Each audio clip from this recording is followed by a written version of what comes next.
Hi, I'm Brigette Rose, aka Miss OoLaLa in the cosplay scene. I'm a cosplayer, radio host, and audio editor, and I am ecstatic to be on NOLA Film Scene.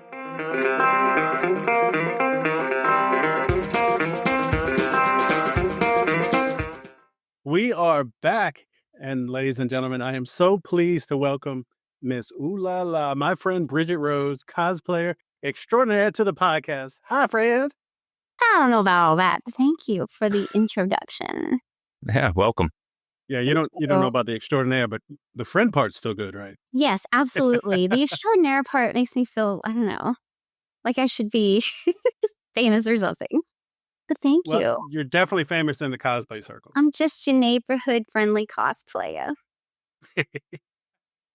So I don't know how Harley Quinned there, but that's not a problem. It bubbles up in all of us. And that leads me to the question, because you're so into that, where did you start cosplay? What inspired you to get into that lifestyle? Okay, so originally, before I had ever been to a convention in my life, I didn't even know anime cons existed. Like, I had no idea. Comic Cons, nothing, because Lafayette, Louisiana didn't have anything like that. I didn't really have any friends that were in bigger cities, just small town Lafayette girl. So in 2004, I hadn't timeline this. I was working at GameStop in the Acadiana Mall, and there were these guys that came in. Some of them are recognized as customers. I didn't know them very well. And they approached me at the counter and were like, "Hey, we think you would make a great live action anime girl." And I was like, "Wow, I love anime. Of course. Yes. Tell me more." And they're like, "Have you ever been to an anime convention?" I'm like, "No, what's that?" And they gave me the rundown of what it was. And I was like, "Yes, I'll do what." No, I didn't say that. I was like, I'm totally interested. And they're like, yeah, so our idea is to start a convention in Lafayette, Louisiana. There's plenty of them in bigger cities, and we really want to grow it, and we want to have a live action anime girl. We'd ideally like to have two as our cosplay mascots, our representatives, the face of the convention, because as John Roos put it so eloquently, the draw is not going to be two dudes with beards or not beards or whatever. Honestly, I'm insulted. I know, right? And I was like, I like you guys. And they're like, yeah, but our target demo are people who are looking at these characters, and you look like that. We don't look like that. So I'm like, I gotcha. So they had this idea of doing space pilots, and it was going to be sci-fi themed. Mecha in particular was sort of their theme, MechaCon. So for that first year, actually before the first MechaCon, I started passing out flyers. I wore this cute little spandex suit. At the time, I thought it was great. But like now that I've learned how to sew and do more, I almost wish I could revisit those years and make something truly spectacular.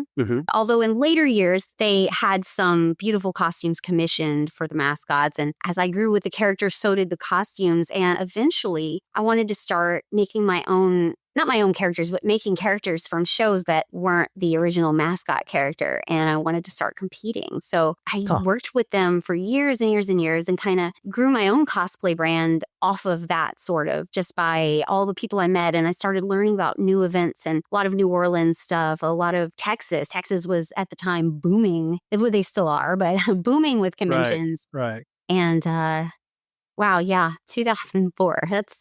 That puts an age marker on there that I don't want to comment on. But yeah, that's how it all started, was working at GameStop in the mall and having people go, "You look like an anime character. We got this idea." I heard Harley Quinn when you did that a minute ago, by the way. It came through. Oh, it did? Oh, I'm just your neighborhood friendly. Yeah, I combined Spider-Man and Harley Quinn. Actually, I do have a cosplay of Spider-Quinn that I did a long time ago. Nice. At Wizard World. Back in the day. Moment of silence for Wizard World. Oh, I know. I love Wizard World. I love when I first found out about Wizard World, I was like, oh, wow, Wizards of the Coast. It's no, it's Wizard World.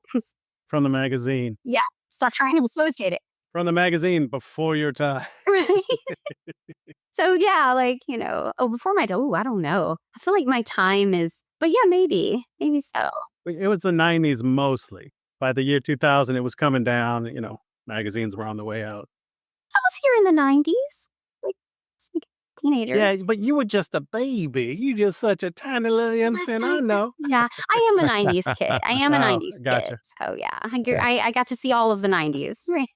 But that was before, anime conventions and things like that. There was no streaming, and it was a lot harder to get into it. You had to either, be rich and buy stuff at Suncoast, like DVDs, or have a friend that already owned anime titles or you watched Toonami after school. Wow, yeah. This what kind of got me into it was Dragon Ball Z. Yeah. I know that sounds like such a basic answer, but back then that was what there was. There was Sailor Moon, and I wasn't really like super girly, although I appreciate the outfits and stuff. Like, it's beautiful. The Dragon Ball Z is actually what kind of got me in there. And then, like, of course, it was like Yu Yu Hakusho, which was a huge one for me. I love that. Got into Bleach. Oh, Cowboy Bebop. Like, Cowboy Bebop. That, I always loved comics too. So it was like the best of both worlds was you have these events full of all this stuff. You know, I grew up watching Batman cartoon, like huge fan of that original Batman animation. And then of course the X-Men, you know, waking up in the morning, you know, I wanted to be Mystique. So Yes. so yeah, like that's where it all began, so to speak. Very cool. How many conventions do you go to a year? It varies. So I would say before 2021, like 2 or 3, make 2 a year. But now it's somewhere north of, I don't know. I try to do one a month. Oh, wow. Obviously, I would have to be like super loaded to afford to go to every con just on my own accord. Most of the cons that I go to, I call them work-a-cons, are workcations. So I hear my cat in the background. I'm so sorry. That's okay. We love all the guests we can get. Her name is Sabine. She's fantastic, but she probably knocked down everything if she came in here. I try to do one a month. I work for voice actress Leah Clark, who voices characters such as Himiko Toga from My Hero Academia, Blair from Soul Eater, Mavis from Fairy Tail, and a whole bunch of other characters. So I work for her. I help work her table. So a lot of times I'll do one a month, and they're mostly her conventions, but I do also do guesting, which I'll present panels, I'll judge cosplay contests. In fact, earlier this year in January, I was a guest for Fan Expo New Orleans, and I was part of that one. I will be going this year to that one. We are too. 12 a year. That's a lot. Maybe 13. I don't know. It depends. And then, okay, I think Brian's jealous. Oh, don't be A little, but my time will come. I will be like our buddy Creek Wilson. Yes. People will start paying me for photo ops one day. Absolutely. You know, that's the thing. People have this misconception of like, oh, wow, you go to all these cons, you're like this celeb. I'm like, no, I'm working a table, and it's not always for pleasure, and not everybody's going to come pouring it. Like, you know, it's a labor of love, but it is nice to be recognized for doing something that you really enjoy. And so it feels like fun, even though you're also being, you know, paid to be there too. Then that helps fund the competitions. Like, for instance, Fan Expo, the upcoming one in NOLA, I won't be guesting there because I already did that the previous one. So I'll be competing. And my friend Lady Luna Lovelace and I like to do duo characters. I will be entering something. I don't want to spoil it, but not a problem. We like to do those competitions as well. And we just made it into master level recently. Actually, everybody's like, oh, you've been on master. No, actually, I've been competing on intermediate level for years. And I just got my first best intermediate, which in the cosplay world means, oh, now you compete on master level. So now you're up against these crazy costumes that kind of terrify me. They're full of lights and like stilts sometimes. And I'm like, can I compete with that? It's hardcore when you get to master level. Yeah, it is. Can you break that down for us? Sure, absolutely. Tell us how difficult the different levels are and what they entail. Yeah. That's interesting. Okay. Not that the rest isn't. Oh, well, no, I know what you mean. Yeah, because a lot of times people are like, on what? There's levels? You know, you think, oh, it's just a costume contest, right? Yes and no. There's craftsmanship, like craftsmanship cup style, where it is very much about the craft. You have to have made, depending on the level, you have to have made either 100%, 90%, 75%, depending on your skill levels. A lot of times on craftsmanship cosplay contests, you'll have a beginner level, which is called novice or beginner. And you've got your second tier, which is people who have already won best beginner, or maybe won a bunch of awards in beginner already, and they feel they're ready to move up. Then you enter what's called intermediate or journeyman. That's the nickname for that class, I guess. And that's once you've won, like I said, a few awards in beginner, or your skill level is higher than that of a beginner. It's kind of at your discretion. Once you get to master level, it's not good to just say, I think I'm a master, because then you're up against the best of the best of the best. It's a lot harder. So it's best to earn your way into master. That way you're not selling yourself short. It's not really so much like, oh, you're not good enough. It's more like, do you really want to compete on that level right now when you haven't earned the, you know, feels good to win an award and to know that you're ready. So once you've gotten best intermediate, they kind of say, okay, look, unless you're entering a competition that's way bigger than the one you won that best intermediate at, it is courtesy to move up to master level to let other intermediates get those intermediate awards. And once you're on master level, it gets pretty crazy from there. So, and that's once you've won, like I said, a best intermediate award or have lots of judges awards and maybe a best intermediate or something. And for me, I want to say I have like 10 judges awards, which are a lower level award, 1 best intermediate and 2 best groups. So essentially me not competing on master until now makes a lot of sense, even though some people like, but you judge all the time. Judging, even if you are intermediate level, you know what master level looks like at that point. So, okay. And then there's also what's called exhibition or non-craftsmanship. And that's like, you don't go before the judges early in the morning to show all your stitches off. You know, like these are for people who don't make their cosplays and they can at least go up and present it. And not every cosplay contest has a category for people who don't create, which in my opinion, those people deserve a chance in the spotlight too. So I always like whenever I see a contest has craftsmanship cup and then runway or whatever they choose to call their non-craftsmanship ones. And then, of course, there's skits, which are all performance-based, and those are judged very differently. The costume, if you make it yourself, that is, of course, bonus points for your skit, but ultimately, those are judged based on performance. So lots of different levels and different things you can do in contests. I hope that was a good explanation. That was great.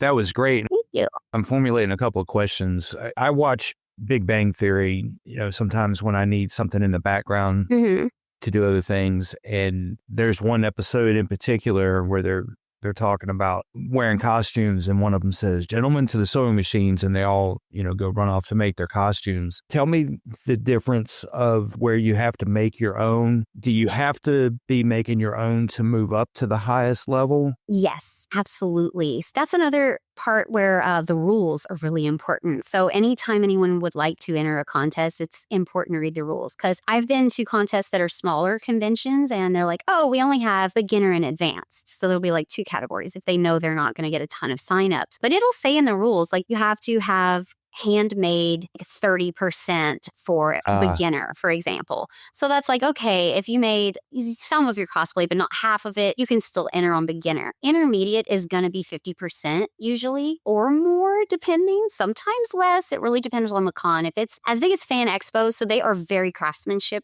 driven. If you don't know, they host the Grand Prix, not the New Orleans one, but the Dallas one, and also Mega Con, which is basically Fan Expo Orlando. SuperCon. Yeah, MegaCon. But technically, it is a Fan Expo that's under their umbrella, but they do hold the Grand Prix, which is a summit style. I've competed, for instance, in the World Cosplay Summit way before I was ready. So I didn't win anything. The fan expos are going to be the ones where it's going to be the larger percentage of something you built. But if you go to something a little smaller than that, SciFicon has a pretty prestigious contest as well, even though they are smaller than the fan expos. I'm trying to think of something small. It really just depends on the size of the con, but it'll say in the rules. And once you get to master, though, if you didn't make at least 90%, they don't expect you to cobble your own shoes. But if you can cobble shoes, that is going to impress the judges. I actually do a whole panel about how to impress the judges in prejudging. Oh, wow. And that's one of the things where we had this girl, she forged a crown out of metal. And I don't mean she 3D printed it, because we had a Princess Peach and a Princess Rosalina, and they had these beautiful 3D printed crowns and these beautifully sewn dresses. And they were so amazing. And we thought they were going to be the best in show. And then the last person walks in, and it's this Queen of Hearts that she literally can forge metal and forge it well. And she cast a crown from silver or nickel or something, and hand bezeled gemstones. And I was like, all right, so you're just as good as these people, except you forged metal. So, no one expects you to cobble shoes or forge metal, but if you can, that can be what tips the scale in your favor. We've had entries where we got 2 characters with these beautiful wings, 2 different characters even, and one has wings that articulate and move, and the other one's stagnant. And we're like, all right, well, sometimes it does come down to those little fine details. Right. It seems like it levels the playing field too, to keep somebody that's wealthy from going out and spending thousands of dollars on a stormtrooper outfit or an Iron Man suit. Absolutely. where you have to make your own, I don't know, it seems like would keep it more level. It does. And it's great. That's why I love when they have categories for people who aren't crafters. If they want to commission something beautiful and enter it, there should be a place for that, because that's sort of the presentation of the character. How well do you embody that character on stage? And that comes into performance and your ability to wear something on stage and present it. And so, you're judged against people who have also done the same thing, where they've purchased something and they've put a lot into how it fits or how they walk with it or what they do on stage. And that is very much a big part of cosplay to me too, because not everything I wear is something I made. I do have a lot of those cheap, quick Amazon cosplays that I love that look phenomenal. And people, oh, wow, how'd you make that? I'm like, oh, I didn't. But then that's also why I love wearing stuff I made, is because then I get to rattle off and talk someone's ear off until they're sick of me and tell them about what glue I used to join my EVA foam to, like, and then by that time they're like, oh, okay, thanks. Thanks. I just wanted a picture. I just wanted it. And I was just like, but you asked me a question. Yeah, I know. Get excited. I wanted to jump in here. We're kind of talking about cosplay competitions and you being a featured cosplayer at the cons. And that's fantastic. But I don't want people to be put off by all this technical jargon. So like when I go, I don't really get into a full stormtrooper costume. I might have a helmet. My thing is for photo ops, and I plus the photo. Like I brought ring props to meet the hobbits from Lord of the Rings. Oh, yeah, Something the like giant that. ring pop. Well, it's small. You may have... Oh, that's something out of the bag. No, because it also lead us into, we're going to drop this episode right before the next Fan Expo, New Orleans, January 2025. Yes. Bridget will be there. I will be there. And basically all this is getting me to, I found my people. I found my tribe in a NOLA Comic-Con, because I can talk to regular New Orleans people and make a Saints joke, make a New Orleans joke, and they laugh, but they don't always get the comic book references. And then there's comic book people who you meet who don't understand NOLA. So you kind of have to work and explain. But when I walked into Comic-Con and I said something and people started falling out, and I was like, I'm home. These are my you get out of me. It's, tribe is a very accurate word. So if you've ever thought about this, it doesn't have to be New Orleans, of course. You love Spider-Man. You don't even have to dress up. I urge people to go check it out at least once, maybe twice. And it's a lot of fun. You'll find things to do. I love taking pictures and selfies. Bridget can say that because I'm bugging her every day because she wears a different costume every day. Yes. And we do silly poses. You're going to have fun at these things. Yeah. Absolutely. I'll be there too. Yeah. And I'll be there on stage. Hopefully. Brian and I got invited to be on a panel. Another podcaster has a panel on Friday. So that's a first for me. So we're going to be on a panel. Yeah. Talking about movies. Awesome. Kicking off the con the right way. Yeah. It's our first con. I'm going to go with that. I'm totally going to check out the panel. Like, I'm excited for you guys. Thank you. Nice. Thank you.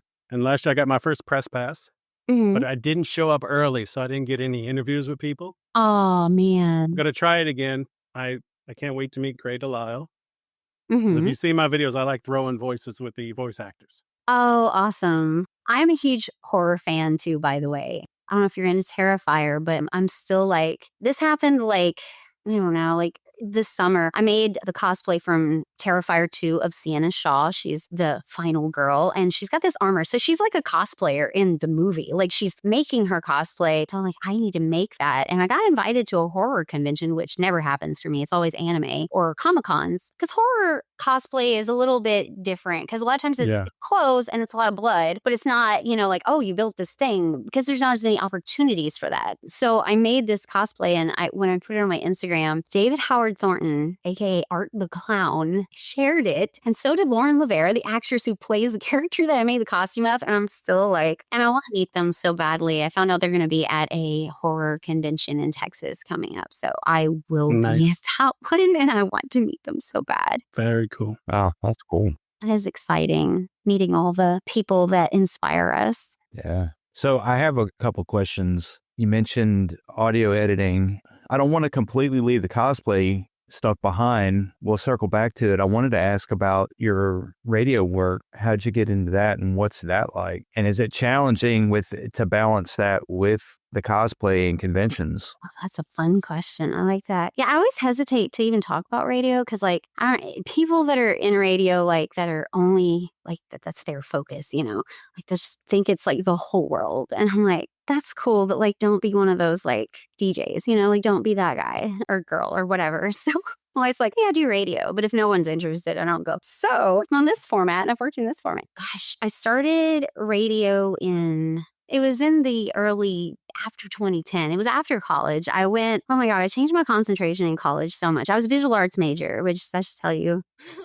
That makes sense. I went from animation, but then like rigging the polygons to the skeletons. I was bad at that because math. And from there, I went print media and photography and didn't see any job opportunities with that. And my advisor was like, you should try media. At the time, that's what it was called. And it was basically audio, video editing, and lighting, and basically not really like radio, but working well with TV and other broadcasts. So I had a background in that. I was great with audio and video editing. It's just part of what I do now, too, aside from the radio station. Around 2012-ish, they had a model search, and it was for a gun shop, a shooting range, just Barney's gun range. And I was like, oh, they want kind of like alt models. Okay, I can do that. Because I'm not like, I don't know. I'm not sure what to call that, but I'm more, I'm a little alty. Like, I'm not good at being like a princess necessarily, unless it's a cosplay princess. I was like, okay, yeah, I can model guns. I like guns. I've been to a gun range before. It's fine. I didn't get picked as like the top 3 that they chose, but I gave the best interview. They loved my interview so much. It was the radio station that was hosting it. They were partnered with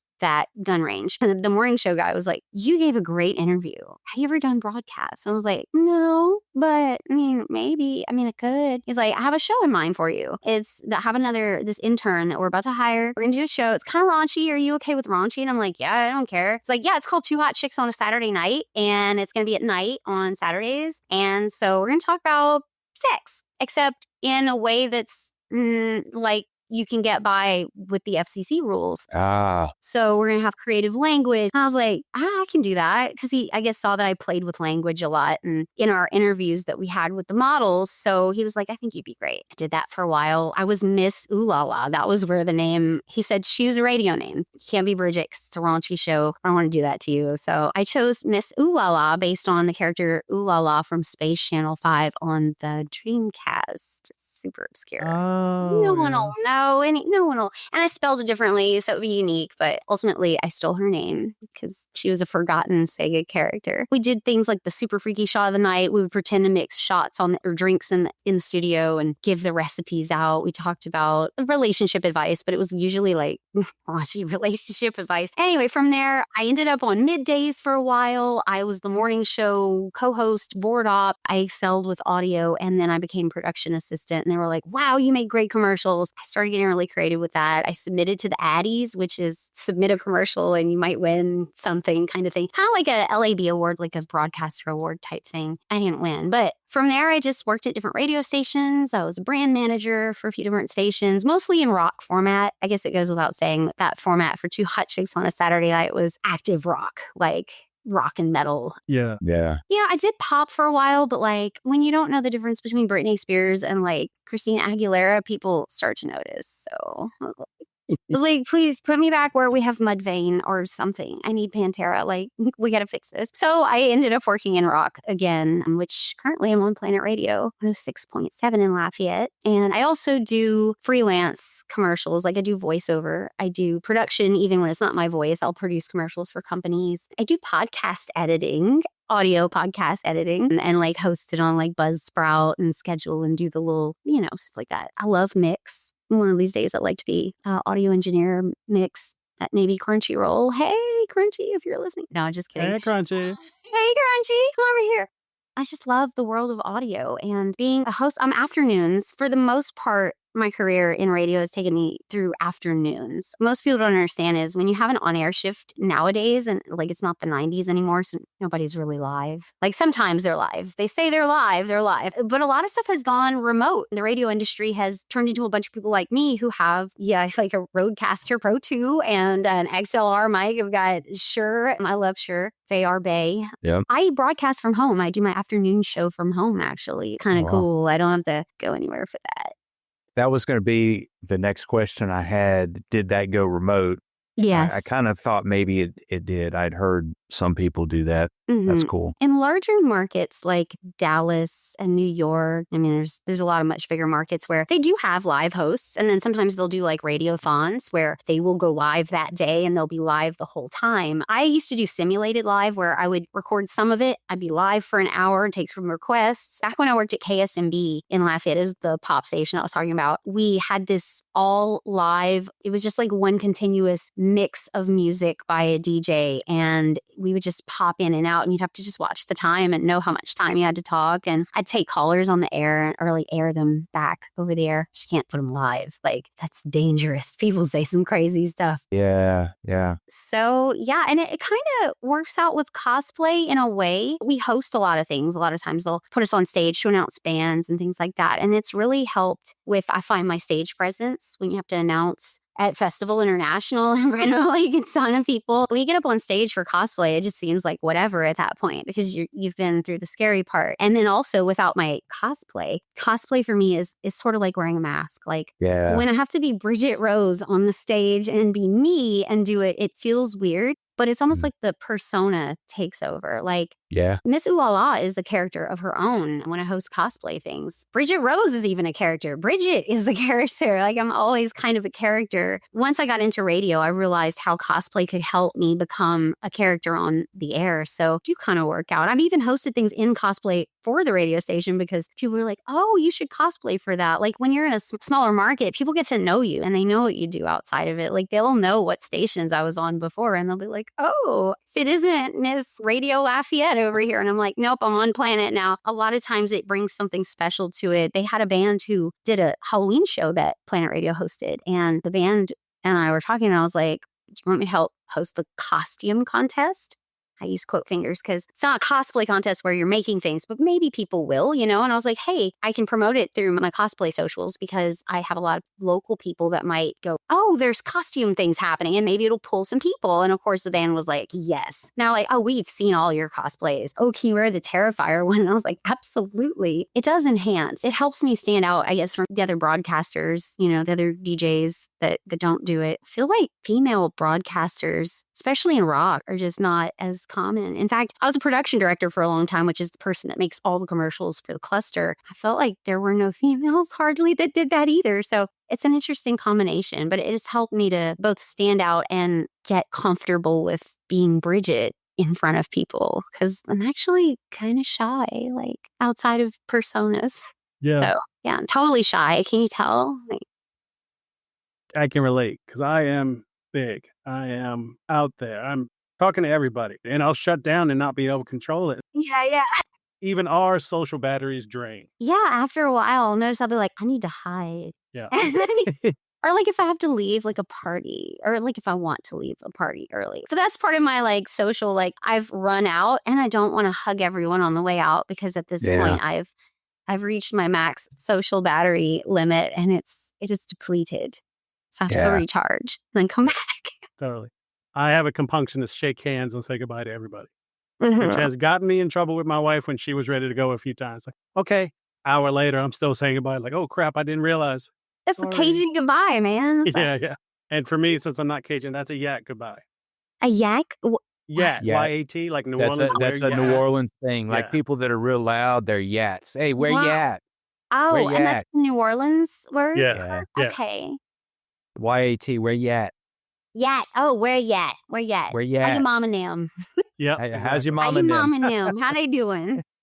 I'm going to making groceries. I'm groceries. going to the parish. People say, oh, Cajuns in New Orleans. I'm like, I mean, no. But if you're not from here, you just think that's where Cajun, Right. you know, like Remy LeBeau, they're like, oh, Cajun. I'm like, well, that's a south of NOLA accent specifically. And they're like, what? That's Cajun. I'm like, no. South of Lafayette is Cajun. That's like Vermilion Parish, you know, parish. Yeah, gotta have that rice and gravy.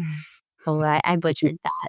I'm from Lafayette City, so I mimic not too well. Try my best.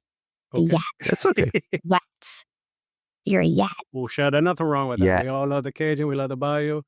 Oh, yeah. I just had some gator last night. It was Chinese gator, can you believe? Ooh, bah. This much gator, that much jalapeno. Who know? Oh, ball, y'all don't even put all that seasoning in there. Yeah, we spicy food here. It's like you go to New Orleans, I'm like, oh yeah, that's right. I'm gonna give me some of that Tony's in there. I need can't. some, I can't do some spicy. cayenne. I do know somebody, his friends said, "Oh, you're going back to New Orleans. Can you pick me up some of that tuna cherry?" And he goes, Tony Satcheries. Tony That's Satchery. how badly they Yeah. mispronounced it. Tuna cherry. Yeah, and it's funny, like in New Orleans, like there's even different pronunciations for things too. But like tuna cacheri, I don't think I've ever. Where was your friend from? I'm curious now. It's a friend of a friend, and I think they were a little bit up north. Up north. Oh no, so they Let's were. say Midwest. That's like I'm were you dying. sending? I'm dying. It took me a second to realize what you were saying. And once it hit me, oh my gosh. Oh man, it's I'm like sorry.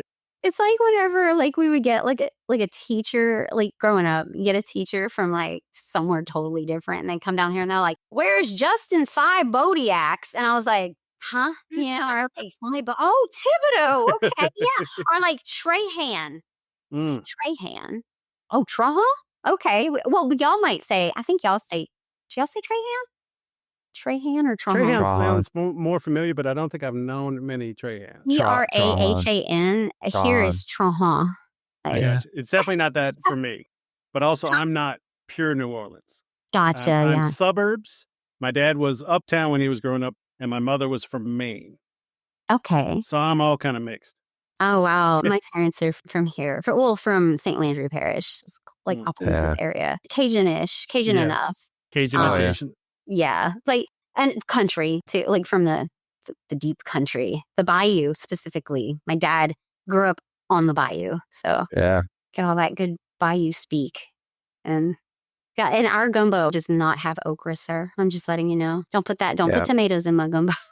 I'm with you on tomatoes, but I like the okra. I don't like okra by itself. I don't. I gotcha. Oh yeah, and I never put that other stuff in it. I forget. Filet? Filet? Use that. Mm-mm. No, just raw. Just have it raw. Not really. And you don't mix your seafood in your meats in your gumbo, do you? No. If it is chicken and sausage, it's chicken and sausage. If it's seafood, then it's crab and shrimp. Mm-hmm. I don't know what else people might put in there, but that's the two. I don't even think they put crawfish in it. No, we don't do. No, that's not. Crawfish is for others. That's for etouffee. And the last gumbo question. Yeah. Where's the potato salad go? Where does the potato? So yeah, you get some potato salad and you spoon it. Now you don't just throw it in the gumbo because that's weird. You take it in the spoon and it's cold, and then you dip it in the gumbo and let that gumbo kind of seep around it, and then you take a. So good. Just that's how you're supposed to get it. Yeah. There's a debate, folks, if you're listening, not from around here. Like we say, gumbo, tomatoes or not. I don't even know who puts the tomato in, so I don't know where the divide is. But there's a new thing of scoop of potato salad and you leave it in the gumbo. And to me, it's on the side. I'm with you. You want to flavor it a little bit, but After, that's kind of an after thing, yeah. I like when you get that kind of cold with the hot around it, kind of like getting an iced coffee. You know how it's got that cold but hot sensation. I like the same principle. I think. I mean, at least that's how we do it here. I could be wrong. Somebody might be like, "No, throw that in there." Your way is your way. There's nothing wrong with that. Yeah, your grandma didn't make it. I don't want it. My mom didn't do it like that. No, I don't want it like that. Oh, and dirty rice. Don't forget about the dirty rice. Dirty rice. I've got some relatives that are from over that way that were Cajun, Cajun, and they would do the whole spread, dirty rice and Oh yeah, cornbread. I thought you were against it. I'm for it. That's why I didn't know which way you were going. Yeah, my mom would walk through the kitchen.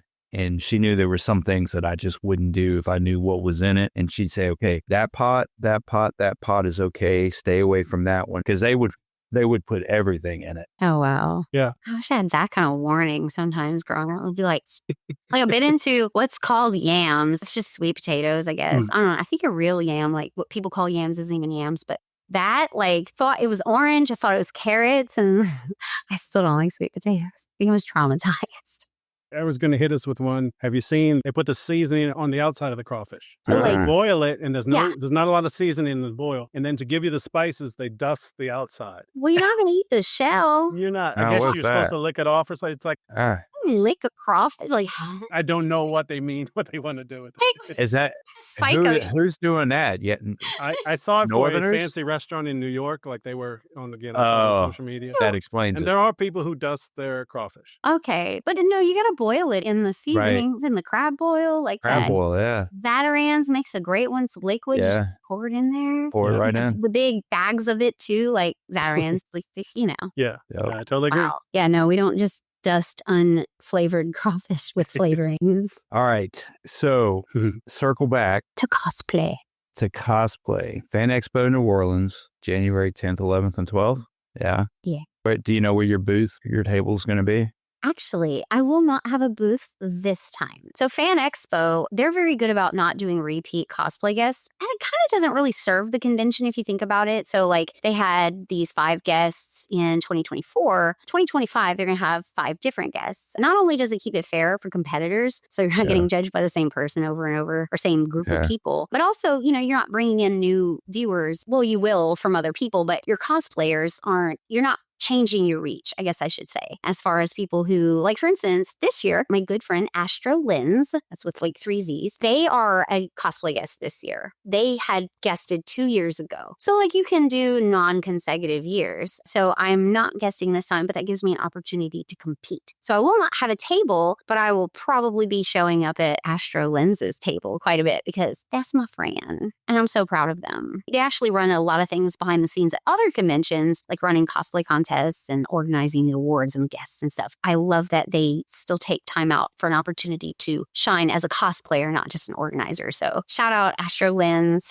If you're looking at cosplay tables, go pay them a visit. Check out their prints. And Kettlebriar Workshop. And Kettlebriar. I love John. Oh my God. That's right. Because like he just guested at GeekCon. I saw him there. I was so excited. He's like, I can't tell anybody, but I'm going to be getting, you know, it's like I knew beforehand, but that's right. It's all been announced. I'm so proud of him too. He's been winning like best in shows and like master awards, and it's going to be really exciting. I will be bugging him at his table too. So yeah, Astro Lens, Kettlebriar's Workshop. I don't remember the other cosplay guests there, but I feel like there's some people that I'm not familiar with, so I'm pretty excited to get in front of them for the judging process because I love a combination of people that I know and respect in the community judging my outfits, my cosplays that I've put together, and vice versa. For example, whenever Kettlebriar, John had won, that was Louisiana Comic-Con in Lafayette. I was one of the judges for that. And then so now I'm entering one that he'll be judging as well. It's kind of this fun like circle of life thing where just like, I respect you and I am glad that you're judging because I know that you know what to look for because that's what I look for. It's an honor to be judged by those that you respect and that you admire their work. And the mayor of Halloween Town.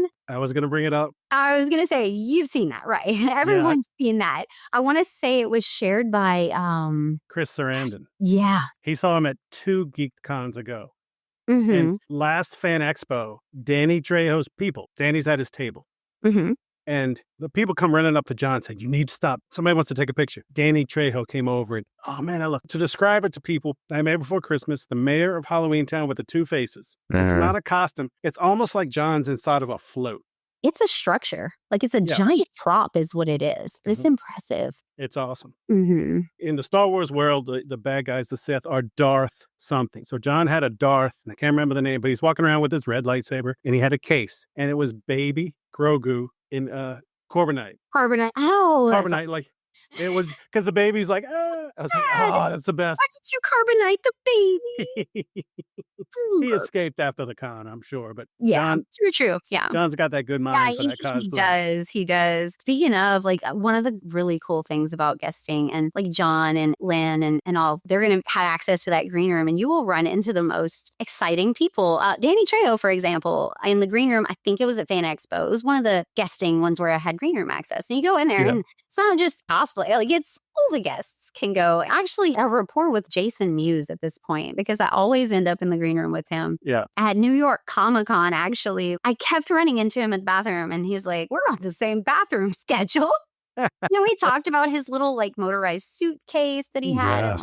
And then Danny Trejo, it was like we were both going for the same thing in the green room for food. And I was like, no, you. And he's like, no, you. And I'm like, but you're Danny Trejo. And he's like, it doesn't matter.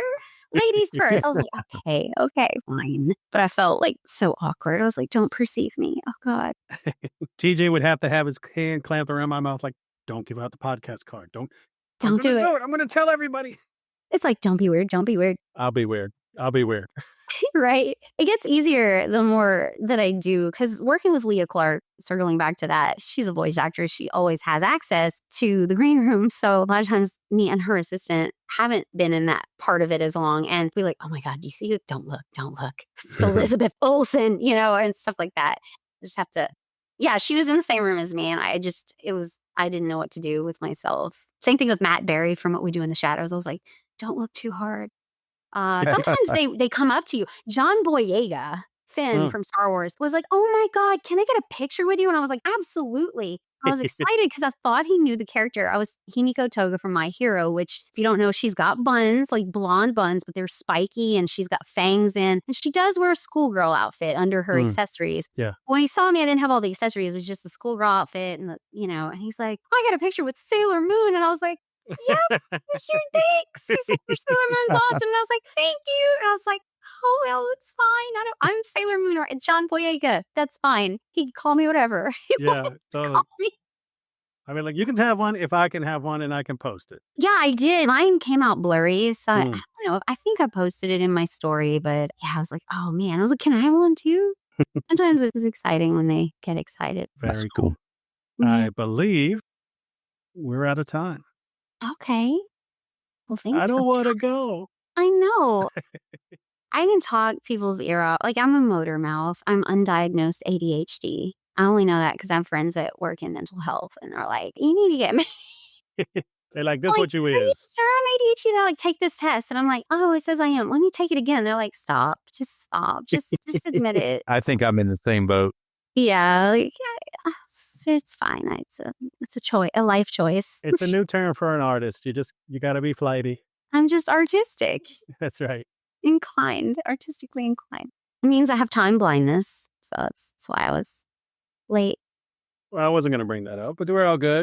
We understand. Yeah, no, I'm that's just good. catching up. Do you have any socials that you want to share?